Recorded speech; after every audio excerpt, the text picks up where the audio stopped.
Subscribe करा रुचकर मेजवानीला आणि बेल आयकॉन वरती क्लिक करा सगळे अपडेट्ससाठी। हॅलो एव्हरीवन, रुचकर मेजवानी विथ सोनाली मध्ये तुमचं स्वागत आहे। मी तुम्हाला पार्लेजीचा केक दाखवलाय, चपातीचा केक दाखवलाय, टूटी फ्रुटीचा तवा केक पण दाखवलेला आहे। पण आज मी तुम्हाला दाखवणार आहे व्हॅनिला केक आणि तो पण वेज।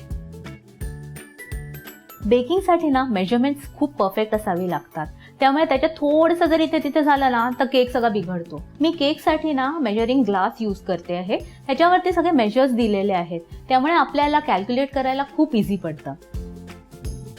सर्वात पहिलं जाणार आहे 125 ग्रॅम दही, त्यात घालायची आहे 100 ग्रॅम साखर। ही आपली नॉर्मल साखर आहे, पावडर शुगर वगैरे घ्यायची काही गरज नाही आहे। ही 100 ग्रॅम घ्यायची, ही आपण छान विस्क करून घ्यायची आहे, म्हणजे साखर संपूर्ण दह्यामध्ये मिक्स झाली पाहिजे।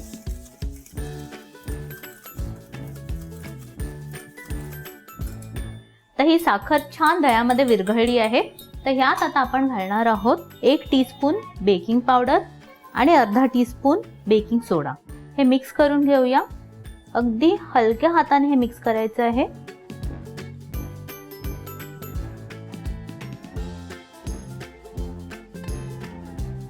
आता यात आपल्याला घालायचं आहे 125 ग्रॅम मैदा, पण हा हळूहळू घालायचा आहे आणि हे मिक्स करत राहूया आपण।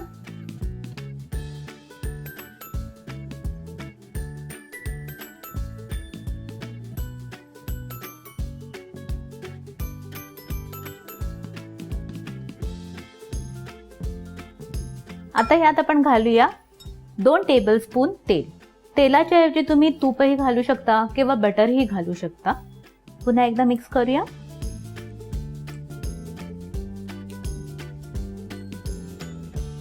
यात मी घालणार आहे 1 टीस्पून व्हॅनिला।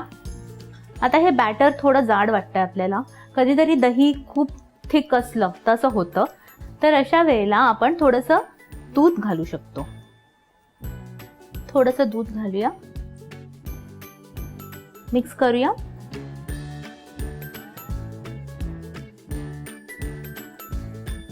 आपल्याला मस्त ही कन्सिस्टन्सी हवी आहे, त्याप्रमाणे तुम्ही दूध ऍडजस्ट करू शकता। मी इथे हा मफिन मोल्ड घेतला आहे आणि त्यात मी हे कपकेक रॅपर्स घातले आहेत। ओव्हन मी ऑलरेडी 200 डिग्रीजला प्रीहीट करत ठेवला आहे, साधारण 20 मिनिटं झालेली आहेत। हे मोल्ड्स आपल्याला कम्प्लिटली वरपर्यंत भरायचे नाहीयेत, फक्त 3/4 भरायचे आहेत। आता हे कपकेक्स आपण बेक करत ठेवूया साधारण 30 ते 35 मिनिटांसाठी।